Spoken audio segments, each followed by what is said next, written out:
Oke, karena nama saya banyak disebut-sebut tadi oleh Ara. Seberapa dekat Anda dengan Presiden Ara? Ya. Presiden ini dekat tadi sama Ara. Saya juga nggak setuju Bang bahwa Presiden feodal. Dia bisa ngomong terima kritik. Oke, saya udah dengar itu. Oke. Saya seberapa dekat Anda dengan Presiden itu? Kalau Presiden tidak bisa mendengar kritik dan saran. Tadi saya di sini saja mengatakan. Bukan, saya tanya sedekat apa itu? Dekat sekali, biasa atau dekat sekali? Saya yang penting adalah saya bisa menyampaikan apa yang benar.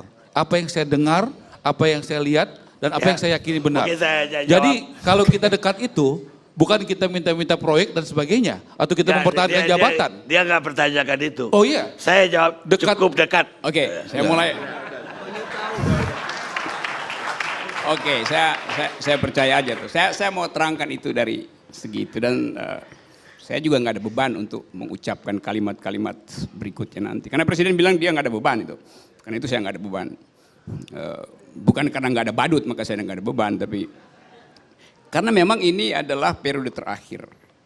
Begitu Presiden bilang dia tidak ada beban, maka partai politik pendukung maupun oposisi punya prinsip yang sama, nggak ada beban. Anything goes. Berarti ada potensi untuk merampok lagi, itu kan nggak ada beban. Kan Presiden bilang dia nggak ada beban, dia bisa lakukan apa aja, maka partai juga akan lakukan hal yang sama itu. Oke. Itu soal pertanyaan. Yang kedua, memang ada pesimisme di dalam masyarakat. Jadi kalau Ara bilang jangan pesimis, loh itu faktanya pesimis. Tadi caption di TV One, 4 orang yang ditanya, 4-empatnya mengatakan tidak perlu pindah, itu pesimisme. Dia nggak mau sebutin pesimisme itu, saya mau sebutin itu. Ide itu diujinya di dalam konsistensi, bukan di dalam fakta dan bukan dalam akibat itu. Karena memang baru ide itu, jadi kita hanya bisa menguji ide pemindahan itu di dalam logika tuh. Itu dulu ya. Sekarang misalnya, kalau kita ingin pindahkan sesuatu, artinya kita ingin sesuatu itu keluar dari dan masuk ke, itu namanya pindah tuh. Jadi ada arah dan ada vektor. Kesini ke sini dan ada besaran energi yang diperlukan tuh. Ada arah dan ada vektor. Sekarang sampai sekarang kita nggak tahu alasan pindah dari dan alasan masuk ke gitu. Pindah dari Jakarta alasannya apa? Masuk ke Kalimantan alasannya apa? Bukan gak ada alasan, justru karena keterangannya bermacam-macam tadi. Ketua Bappenas bilang, ya ini kita mesti pindah karena Presiden mengatakan Kalimantan itu kita mesti punya ibu kota di tengah-tengah persis Indonesia tuh. Jadi alasan geografi, kita bisa bikin jangkar terus putar di situ.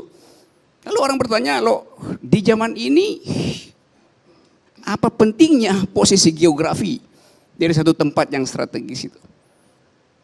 Anda beribu kota di Kalimantan yang paling persis koordinatnya, tapi Anda mesti layani orang yang ada di ujung Papua yang WA Anda itu. Yang mana yang jadi center gitu? Jadi kekacauan tentang ide. Ide awal adalah pindah karena itu center dari Indonesia. Saya baca lagi, mengapa mesti pindah? Karena Jakarta dibuat oleh kolonial, kita mesti bikin kota berdasarkan kemampuan arsitektur kita tuh. Jadi nggak jelas lagi historis kah, geografi kah.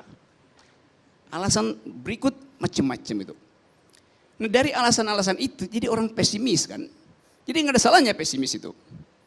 Nah kalau kita nggak menemukan alasan otentik dari pindahnya ibu kota, ada alasan lain. Bukan ibu kota pindah tapi pusat pemerintahan yang pindah tuh. Itu juga blur. Apa yang dimaksud tuh? Di zaman modern pusat pemerintahan itu bukan di istana, tapi di otak, di kepala tuh. Kalau otaknya kosong pusat pemerintahan tuh nggak ada gunanya tuh. Jadi ini soalnya. Jadi orang merasa kok ada yang aneh dalam diskursus itu. Lalu orang mulai cari keterangan dalam ya prestasi Pak Jokowi. Kenapa dia pesimis? Sebab bab 1 dari biografi nanti Pak Jokowi adalah soal SMK yang adalah ngibul. Itu bab 1-nya tuh. Sekarang kita tahu Pak Jokowi akan tutup masa pengabdiannya di 2024. Karena itu tadi di berita 2023 harus pindah supaya ada bab terakhir dari biografi dia. Itu legasinya tuh. Jadi bab 1 ngibul, bab terakhir asbun. Karena orang nggak lihat konsistensi kan. Sehingga mungkin nanti ada judul ILC 2024 pembahasan buku Jokowi. Judulnya dari ngibul to asbun itu. Itu konkret disadari. Boleh saya juga? Silakan. Bicara.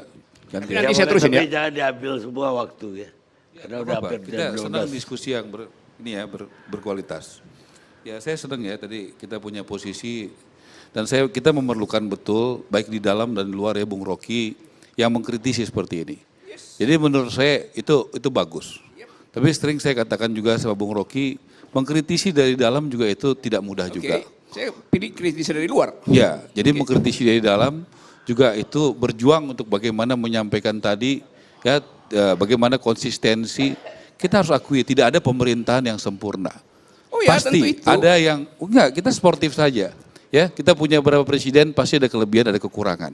Ya, oke, tidak ada itu manusia yang normatif sempurna, orang yang tahu sempurna. lah. Jadi, poin tapi saya jangan bukan itu. tidak bisa tidak apakah usahanya, apakah Bukan, progresnya. poin saya pada soal ide pemindahan ibu kota yang Ya. lain-lain saya nggak peduli lah. Saya mau terangin itu dulu. Oke. Ya, oke. Nah, Ada kalau selesai. bicara soal itu, tadi saya Ada katakan terusin ya. tadi, tentu dengan proses 5 tahun ini Bung Rocky ya, tentu Pak Jokowi juga tahu bagaimana konstelasi yang ada, struktur, kultur, legalitas yang ada. Iya, kalau dia Nah. tahu itu nggak keluar dengan Jangan dialog Anda berdua. Ya, Anda, jadi saya saya, bicara atau- saya percaya Pak Rocky dengan segala kerendahan hati ya, Pak Jokowi, Pak Presiden kita mempersiapkan betul secara detail, secara komprehensif, apalagi tentunya ya ada risiko sebagai Presiden yang kalau apa yang dia sampaikan itu tidak bisa ditepati. Saya setuju itu. Kita juga perlu membuktikan apa yang perlu disampaikan menjadi bukti. Jadi itu poin saya. baik, cukup. terakhir kalimat itu. Kan saya mulai dengan mengatakan bab pertama dari Jokowi. Jangan diksi yang kasar lah, diksi yang Saya nggak Lebih kasar, saya pakai itu supaya ketahuan benar apa maksud pikiran saya itu. SMK itu kan bab pertama. Yang pada waktu itu seluruh keterangan pers sama seperti optimisme Ara. Dan gagal kan? Tunggu. Kan memang nggak jangan ada semua SMK itu. dijawab. Nanti Anda berdua aja, saya Oke kasih ya, nanti lanjut meja. ya, pelan-pelan ya. Saya mau ulas itu habis-habisan. Jadi tertanamlah pada publik istilah ngibul, bukan saya bilang ngibul. Saya ngibulnya di ILC, bukan ngibul serepublik. Tapi Presiden Jokowi ngibul karena nggak terjadi. Padahal public opinion dibangun demikian rupa. Karena itu waktu dia janjikan sesuatu yang lebih dramatis lagi, orang akan pergi pada psikologi pertama. Jangan-jangan ngibul lagi. Saya ucapin. Gagal dengan ngibul itu beda. Ya, Gagal lah. iya, saya pakai istilah ngibul, saya nggak mau pakai istilah gagal. Karena gagal itu lebih berat.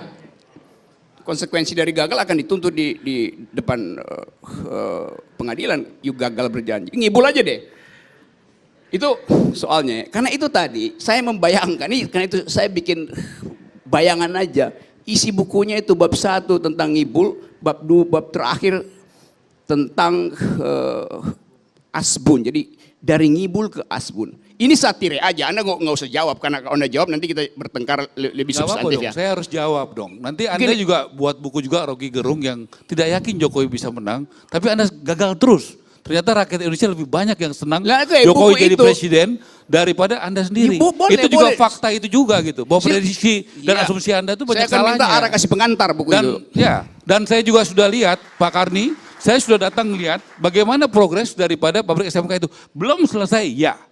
Kita juga objektif. Saya masih terusin ya. Oke. Ya.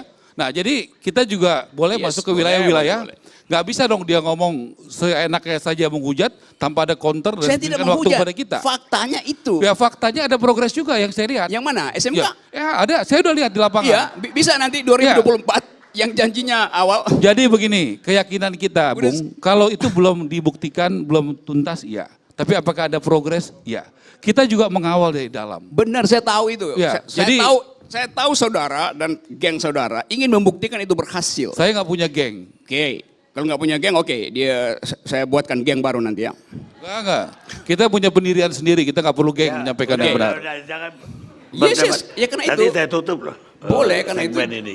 Yes, karena itu jangan interupsi supaya saya selesaikan argumentasi saya. Oke ya, saya lanjut ya.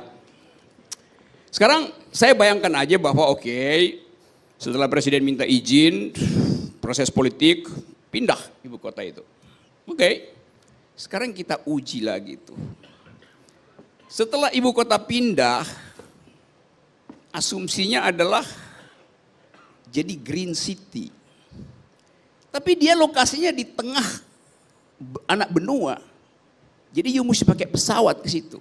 Artinya frekuensi pesawat untuk tiba di ibu kota dari 100 kali sehari jadi 1000 kali sehari. Saya bayangkan berapa tahun ke depan itu. Jadi berapa banyak kebisingan yang dihasilkan yang mengganggu burung, ular, kecoa, cebong, kampret di anak benua itu. Saya bicara tentang environmental ethics itu. Berapa banyak private jet yang terpaksa mesti ke Kalimantan karena mesti KKN. Yes, itu logik dari kekuasaan. Kekuasaan akan menarik semua Maksudnya potensi. KKN gimana, Bung? Ya? Maksudnya KKN gimana? Gak usah diperpanjang itu. Tadi Anda bilang KKN maksudnya gimana? Kita rehat pemirsa. Coba Anda bicara yang benar. Pemirsa, kita sampai di ujung acara. Satu bilang pesimis, yang satu bilang optimis. Padahal orang yang optimis dan pesimis itu sama-sama berguna di dunia ini.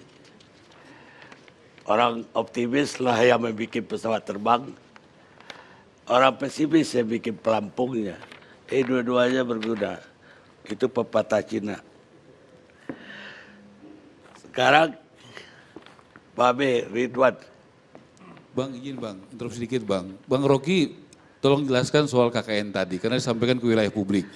Jadi kita mesti terbuka. Anda jangan menuduh dan memfitnah aja. Ya dia KKN yang dia maksud. Jangan, Pak Karni jangan mencoba menjelaskan pikiran dia. Biarkan dia menjelaskan pikiran dia yang katanya cerdas itu. Pasti, kalau itu pasti. Mau sekarang? Ya udah, Anda jelasin. Ayo Tapi dong. Anda jangan nambah lagi. Loh, dia Ya, jelaskan Anda kalau saya jangan nggak puas. menambah pertanyaan lagi. Oh enggak, saya akan setuju apa tidak setuju. Ya setuju, enggak setuju Oke, aja. saya terangkan begini. Tadi saya bilang saya mau uji idenya itu. Kalau tingkat korupsi kita, persepsi tentang korupsi masih tinggi, maka berhak orang untuk mempersepsikan bahwa akan banyak private jet pergi ke ibu kota baru untuk KKN. Apa yang salah dalam logika itu? Satu ya. Oke. Yang kedua dan yang terakhir. Kita bayangkan bahwa Kalimantan itu paru-paru dunia. Itu yang kita banggakan. Jadi kalau misalnya pemerintah punya argumen, kan itu lahan kosong. Jadi kata kosong itu dianggap nggak berguna tuh. Karena itu mending ditanam beton. Ditanam pohon dong kalau lahan kosong tuh.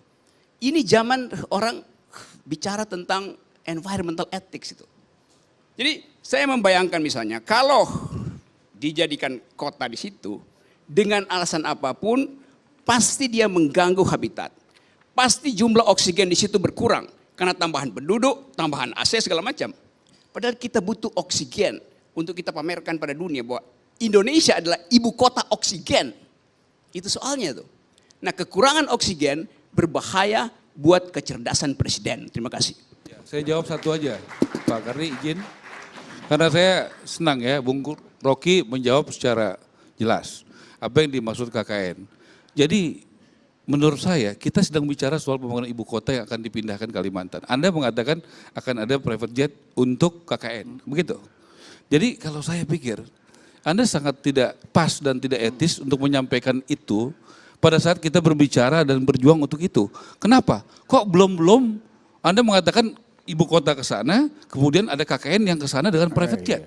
Bagaimana logikanya menurut saya? Jadi sorry ya, kita berbeda soal ini dan kalau Bung Rocky menjawab saya tidak mau untuk lebih tajam lagi untuk membedakan pandangan-pandangan kita. Terima kasih, Ara. Ya, jadi mohon maaf, agak sedikit lah Bung Rocky juga Oke, bisa ya, objektif ya. Oke, terima saya kasih. berusaha juga menghargai Anda, tapi jangan Oke. semua usaha-usaha apa Jokowi ini semua salah di mata Anda gitu. Iya. Apa semua yang dilakukan itu semuanya nggak ada Saya yang nggak benar. bilang salah, saya bilang Nah, jadi dia hanya kekurangan oksigen, Anda juga malam ini Nah. kekurangan oksigen. Gitu. ya nggak apa-apa ya. Nih, Anda saya berhak nih menuduh ngomongnya kita, kapan, Anda juga kekurangan oksigen pada saat mengatakan Jokowi Iya, akan Pak. kalah. Saya nih, Jokowi tidak akan menang dan Jokowi menang. Ini giliran Saya pikir saya. Anda harus banyak diinfus pakai oksigen. Iya, Cukup ya. Iya udah cukup ya. Ya kan Jokowi udah menang kan gitu ya.